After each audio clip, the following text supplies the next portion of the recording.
Hi. Okay, I've done this, started this like 6 different times. I used to be really, really good at making videos.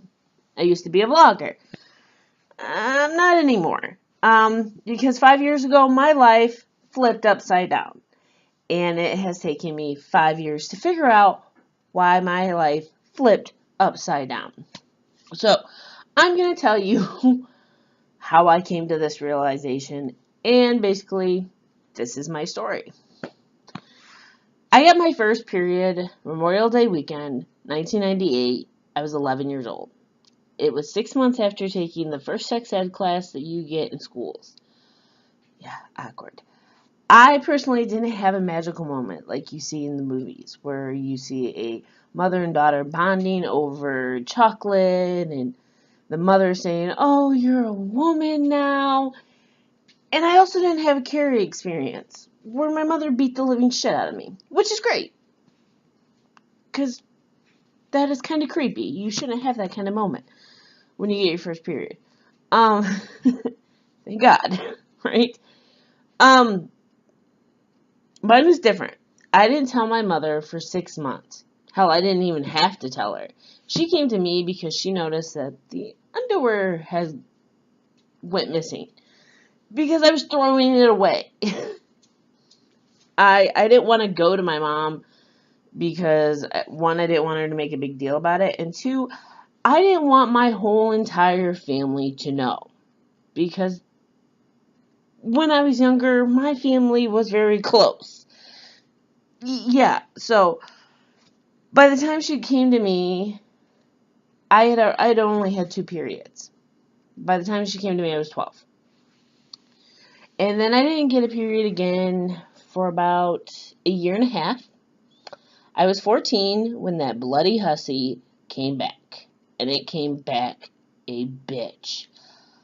I would have to stay at home from school because I wouldn't be able to get out of bed. That the cramps hurt so bad. And it was just, it was excruciating pain for like 3 days before I could even do anything. And then I also noticed that I had dark spots on my neck, and then my best friend would point out my ashy elbows, and I would lotion them like crazy. And I would scrub, and my mother would be like, "Oh my God, you're not cleaning yourself, come here." And she would scrub my neck so raw that I would have to sit with a cold rag around my neck because it hurt so bad. And then around 13, I became really depressed. I had no ambition to do anything. I pulled away from friends. I barely remember my 7th grade year because I was drunk. I was buzzed. And when you don't drink on a regular basis at 13, which, you shouldn't because it's bad. You really shouldn't become an alcoholic at 13. You really lose a lot of brain cells. So, needless to say, I don't remember much about my 7th grade year. When I was 9, I cut myself on purpose, and it felt really good. And I didn't do it again. And then when my depression started to kick in, I started to cut myself because I always thought people were talking about me. And that they could notice that I wasn't like other girls. I also had my first suicide attempt. Not fun. Took a bunch of aspirin. Just gave me a really bad stomach ache. And puking over the front porch of my grandmother's house. Yay! Not fun at all. Then one day, my brilliant mother, who, by the way, is a true definition of an advocate, but that's a total different story. I came across this article in Woman's Day. Yeah. Really glad that my mom is not a Cosmo Inquisitor. I don't know, one of those tabloid magazines. I'm kind of glad she doesn't read that, except when she's standing in line at the grocery store. She found this article, and she wanted me to read it and circle the symptoms I had. I had 8 symptoms out of 10. So she made the appointment for a gynecologist. FYI, most uncomfortable situation of my life up to date at that time. And then after we finished all the fun stuff you do with the gynecologist, and no dinner first either. I feel so cheap and used. I was then told I had PCOS. And you know what? That was it. No literature on it was given to me, no recommendations, no referrals to counselors. Even better, what to expect. I was given birth control and sent on my merry way. Went home and never talked about it again. So this is where I put in the definition of PCOS, right? PCOS. I have notes, so don't laugh. PCOS stands for Polycystic Ovarian Syndrome, in which a woman's hormones are out of balance. And I don't want no crack jokes about how men say that women their hormones are crazy. This is totally different. It can cause problems with your period, hence why I didn't have a period for a year and a half. I told you I had notes. Make it difficult to get pregnant, among other lovely issues like hair loss, weight gain. You can't see, I'm chubby. Hair growth on your chin, your face, your chest. I joke about it that I have to shave from my big toe all the way up to right about here. It's just a joke.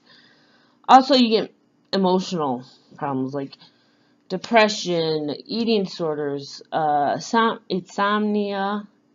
Hope I said that right. I'm not that great. So at 15 years old, I get diagnosed with this. I'm starting my sophomore year of high school. So along with the normal teenage hormones, I get this. The body hair that's uncomfortable, everything.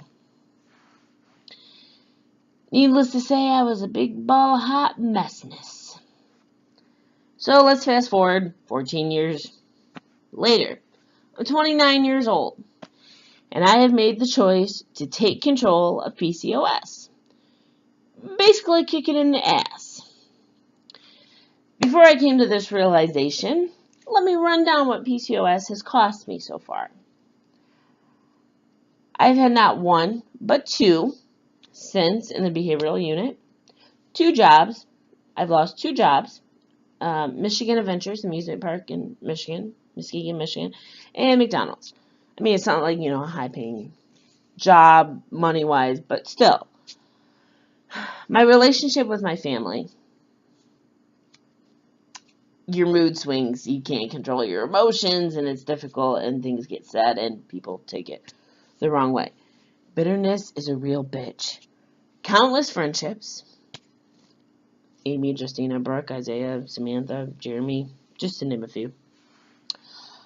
Almost cost me my degree because of due to the depression. I screwed up in my first internship, like really bad. And then my number one wake-up call was my marriage. I have been officially divorced. This year will make it 3 years. I've worked through a lot of emotional changes to, I guess, basically train my mind to embrace this syndrome and control this ugly monster. I think everything in life you go through in stages of grief. And I think with the PCOS, I went through the lovely stages of grief. I can finally say I'm at the stage of acceptance now. Yay! That I am ready to make a change. In the past, I've tried and given up. I realized I did not have the support I truly needed. I'm not just talking about family and friends.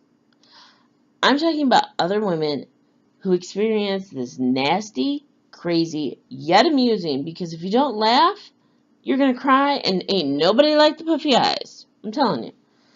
No one likes those puffy eyes. I found a group on Facebook who are supportive, empowering. What's even better, you don't have to explain yourself. It just takes a whole lot of pressure off. Because trying to explain to people what PCOS is, they give you this, oh, I'm sorry.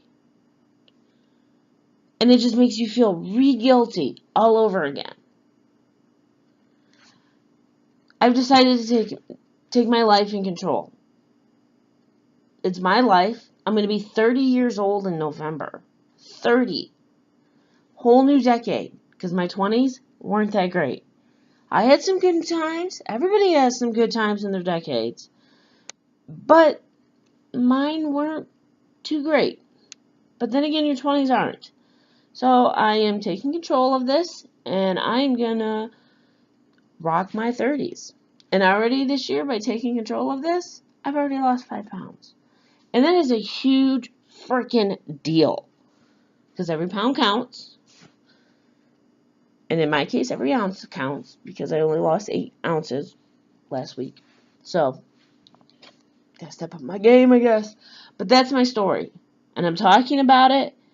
So, it's talked about. Women don't talk about their breast issues. And any issues with down there. Because as a society, we don't like talking about the sex. But this isn't just sex. This is about appearance. This is about your emotional being, your spiritual being, everything. This syndrome has cost me way too much. And I'm not going to let it cost me anymore. So, there's my story. Bye.